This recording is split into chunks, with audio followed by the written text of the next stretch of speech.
الحمد لله نحمده ونصلي على رسوله الكريم اما بعد فاعوذ بالله من الشيطان الرجيم بسم الله الرحمن الرحيم فلا وربك لا يؤمنون حتى يحكموك فيما شجر بينهم ثم لا يجدوا في أنفسهم حرجا مما قضيت ويسلموا تسليما.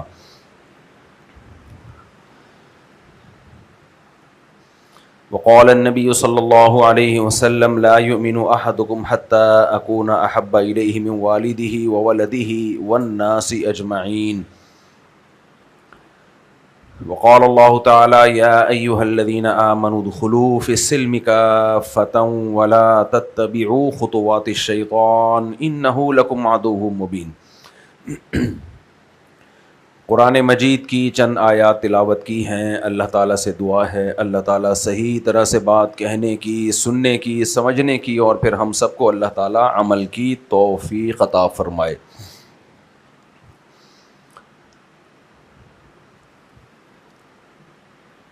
یہ جو میں نے قرآن کی آیت پڑھی فلا وربک لا یؤمنون حتی یحکموک فیما شجر بینہم، اے نبی آپ کے رب کی قسم یہ لوگ اس وقت تک مومن نہیں ہو سکتے جب تک آپس کے اختلافات کا فیصلہ یہ آپ سے نہ کرائیں، اور آپ کے فیصلے کو پھر یہ حرف آخر سمجھیں. ثم لا یجدوا فی انفسہم حرجا مما قضیت، اور جو فیصلہ آپ کر دیں اس فیصلے میں یہ دل میں تنگی محسوس نہ کریں. وَيُسَلِّمُوا تَسْلِيمًا، اور اپنے آپ کو مکمل اس فیصلے کے حوالے کر دیں.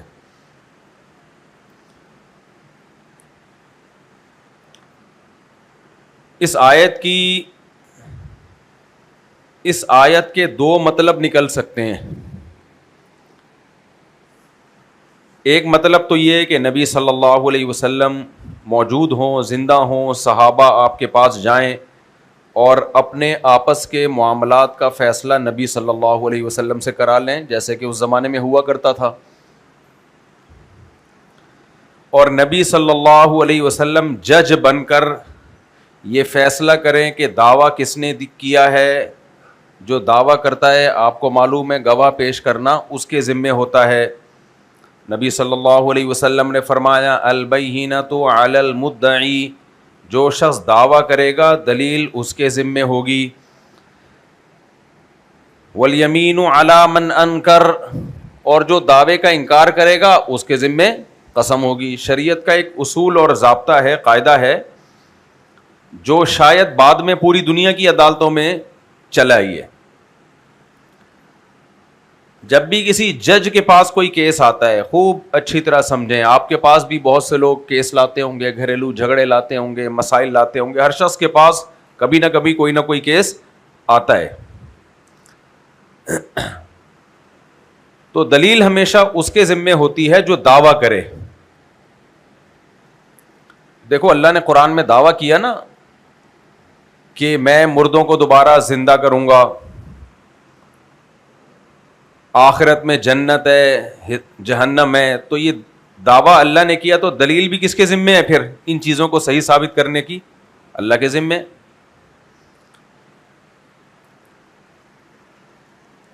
تو یہ خوب اچھی طرح سمجھیں دعویٰ کہتے کس کو ہیں. آپ کے پاس کوئی کیس آیا، دو بندوں کا جھگڑا آیا، آپ کہیں گے کیا ٹیکنیکل باتیں لے کے بیٹھ گیا ہوں میں، سمجھانی پڑتی ہے نا. کیا خیال آپ کے پاس کوئی کیس آیا، فلاں آپ کس جمشید نے سلیم کے بارے میں کہا کہ اس نے مجھے مارا ہے. سلیم کہہ رہے میں نے نہیں مارا، جمشید کہہ رہے اس نے مارا ہے لہذا مجھے انتقام لینے دیا جائے جج صاحب. تو آپ گواہ کس سے طلب کرو گے کہ مارا ہے کہ نہیں مارا؟ جمشید سے بولو گے بھائی تیرے پاس گواہ ہیں کہ اس نے تجھے مارا ہے. اب اگر وہ یہ دلیل دیتا ہے کہ میں جب یہ مجھے مار رہا تھا تو کیا میں گواہ بناتا کسی کو؟ یہ دلیل درست ہوگی؟ ہے بھائی؟ نہیں ہوگی. آپ اس سے یہ کہو گے کہ عین ممکن ہے اس نے اکیلے میں تجھے مارا ہو لیکن ہم عالم الغیب نہیں ہیں. بھائی اوریجنل میں کیا ہوا ہے یہ تو اللہ جانے, ہم تو ظاہر پہ دیکھ کے فیصلہ کریں گے. یہ بھی تو ممکن ہے تو جھوٹا الزام لگا رہا ہو. حضرت عبداللہ بن عباس رضی اللہ تعالیٰ عنہ کی صحیح حدیث ہے کہ اگر لوگوں کو صرف ان کے دعووں کی بیس پہ حق دینا شروع کر دیا جائے تو بہت سے لوگوں پہ ظلم اور زیادتی ہو جائے گی. یہ جو میں اکثر کہہ رہا ہوتا ہوں نا, خواتین کورٹ میں جا کے گواہوں سے ثابت کریں کہ شوہر ظالم ہے, تو اس پہ اکثر خواتین کہتی ہیں گواہ کہاں سے لے کر آئیں.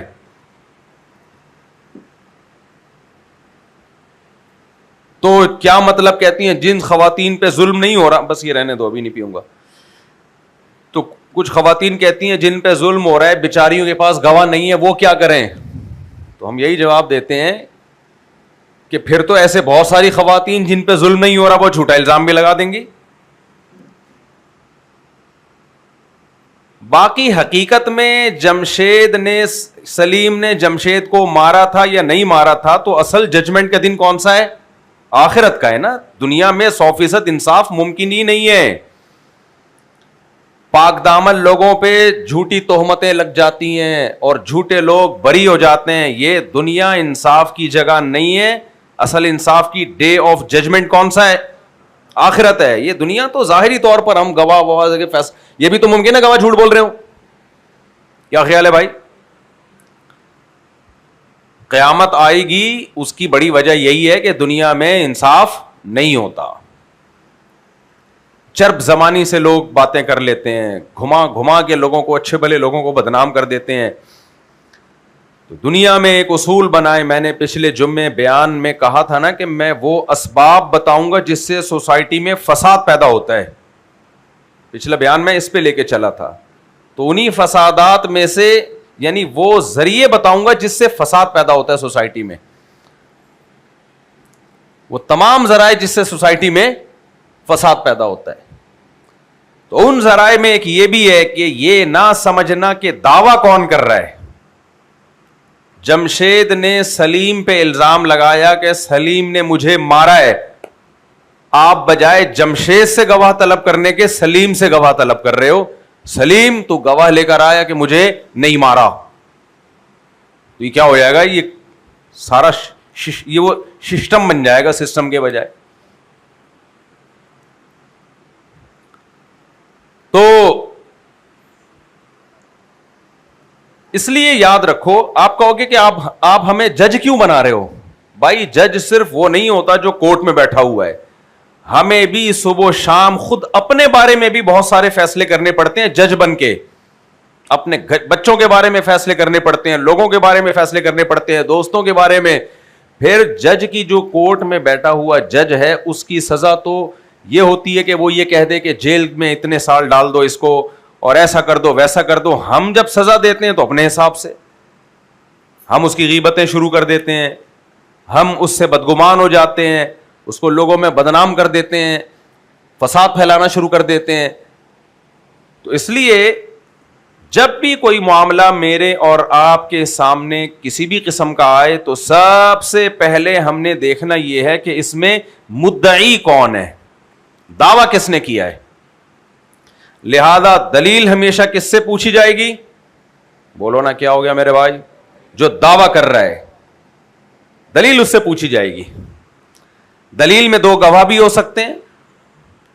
یہ تو معاملات میں ہے نا, شریعت میں 2 گواہ نہیں ہے تو قرائن بھی ہو سکتے ہیں. یعنی یہ ثابت کرنا کہ میں جو دعویٰ کر رہا ہوں وہ دعوے میں سچا ہوں, یہ ثابت کرنا مدعی کے ذمے ہے. جس پہ الزام لگائے اس کے ذمے نہیں ہے. سمجھ میں آ رہی ہے بات کہ نہیں آ رہی ہے؟ آپ نے دیکھا ہوگا عدالتوں میں جب کیسز جاتے ہیں تو اس کی بڑی کوشش ہوتی ہے کہ یہ والا کیس کراچی کا کیس ہے تو سندھ کی کورٹ میں ہی یہ سنا جا سکتا ہے. پنجاب میں کیس فائل کر دیں گے, پنجاب کی عدالت کہے گی بھائی ہم اس کے اہل ہیں ہی نہیں. آئی بات سمجھ میں؟ نہیں آ رہی سمجھ میں؟ توجہ ہے کہ نہیں ہے؟ آپ کی بائک انڈا مور سے چوری ہوئی, آپ کیس فائل کر رہے ہو چترال میں جا کے, وہاں کا تھانہ ایف آئی آر کاٹ دے گا ہے بھائی, بولے گا بھائی میں اس کا اہل ہوں ہی نہیں, یہ میرے اختیارات میں ہے ہی نہیں. ایک بات. دوسری بات, چوری ہوا انڈا موڑ پہ, آپ کی بائک چوری ہوئی, انڈا موڑ نہ بدنام ہو جائے کہیں اس چکر میں.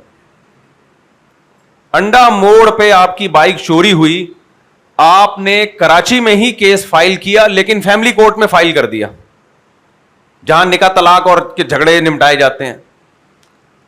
اب جج کہہ رہا ہے بھائی یہ یہاں کا بنتا ہی نہیں ہے کیس, آپ کہہ رہے ہو کہ کراچی میں بائک چوری ہوئی ہے تو کراچی کی عدالت میں ہی جاؤں گا. وہ کہے گا بھائی یہ گھریلو جھگڑے نمٹانے والی عدالت ہے, یہ کرمنل کیسز نمٹانے والی, قتل کا کیس یہاں نہیں ہوگا.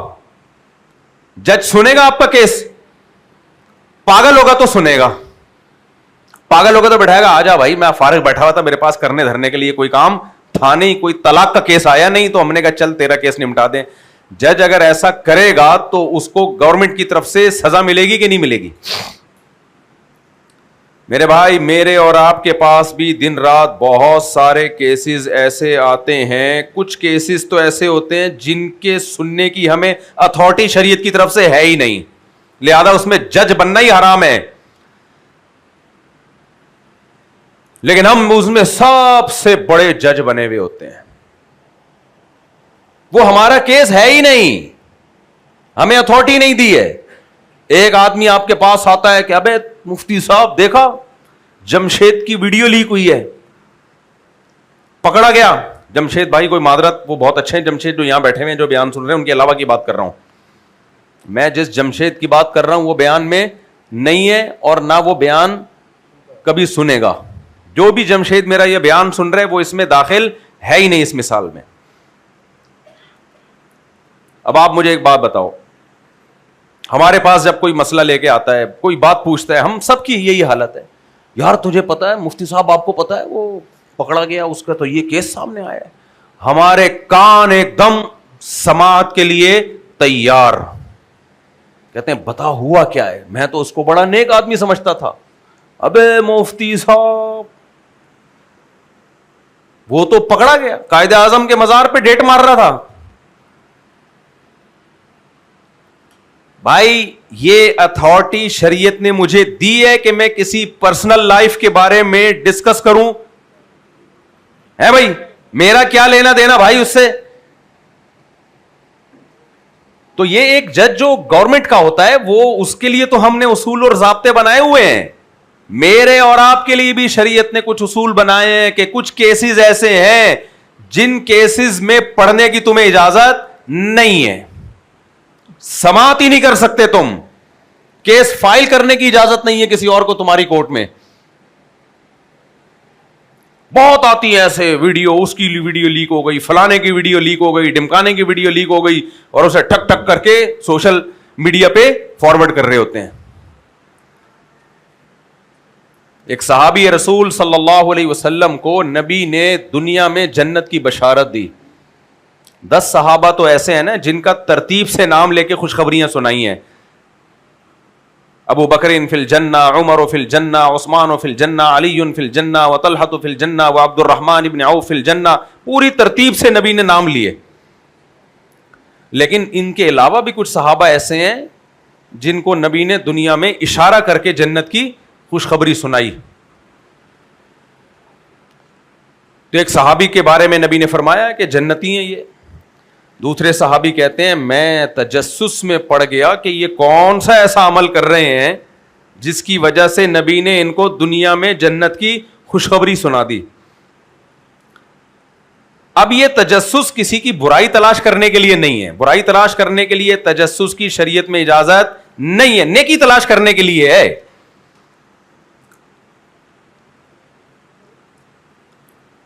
تو صحابی کہتے ہیں میں تجسس میں پڑ گیا کہ دیکھوں یہ کیا کر رہے ہیں بھائی, تاکہ ہم بھی کریں. وہ کہہ رہے ہیں ان کے ساتھ میں نے ٹائم گزارا تو وہ اتنی نمازیں وہ پڑھ رہے ہیں جتنی ہم پڑھ رہے ہیں بھائی, تہجد اتنی پڑھ رہے ہیں جتنی, تہجد سارے صحابہ پڑھا کرتے تھے بھائی, اتنی پڑھ رہے ہیں جتنی ہم پڑھ رہے ہیں. صدقہ خیرات اتنا ہی کر رہے ہیں جتنا ہم کر رہے ہیں, تو بھائی ان کو کون سا ایسا کام کر رہے ہو بھائی؟ کیا آپ کو خوشخبریاں مل رہی؟ بھائی ریکارڈ نہیں کریں پلیز, ٹھیک ہے نا. کون سا ایسا کام کر رہے ہو جو جس کی وجہ سے آپ کو اشارے کر کر کے بتایا جا رہا ہے کہ جنتی, اور ہم بھی وہی کر رہے ہیں, ہمیں نہیں ایسی خوشخبریاں ملی ہیں. دیکھو سارے صحابہ جنتی تو ہیں, لیکن جب اشارہ کر کے کسی کی طرف کہہ دیا جائے, یہ بہت بڑی فضیلت ہے. تو بھائی صدقہ خیرات بھی اتنا ہی ہو رہا ہے جتنا ہم کر رہے ہیں, رشتہ داری بھی اتنی جوڑی جا رہی ہے جتنی ہم جوڑ رہے ہیں, سارے کام تو ہمارے جیسے ہیں, لیکن خوشخبریاں آپ کو مل رہی ہیں. تو یاد رکھو, اگر ہم دنیا میں ایسا معاملہ دیکھیں, ابا ایک کو بہت نواز رہے ہوں, دوسرا بھی اتنی خدمت کر رہا ہے, ابا اسے نہیں کہہ رہے ہوں کہ یہ کامیاب ہوگا, پہلے والے کو کہہ رہے ہیں یہ میرا لاڈلا ہے, یہ اس کی تعریف ہے, تو دوسرا کہے گا نا ابا میں کیا سوتیلا ہوں, کہے گا کہ نہیں کہے گا؟ ابا میں کیا سوتیلا ہوں, کیا میں جہیز میں ملا تھا آپ کو؟ اس طرح کی تانے دینا شروع کر دے گا.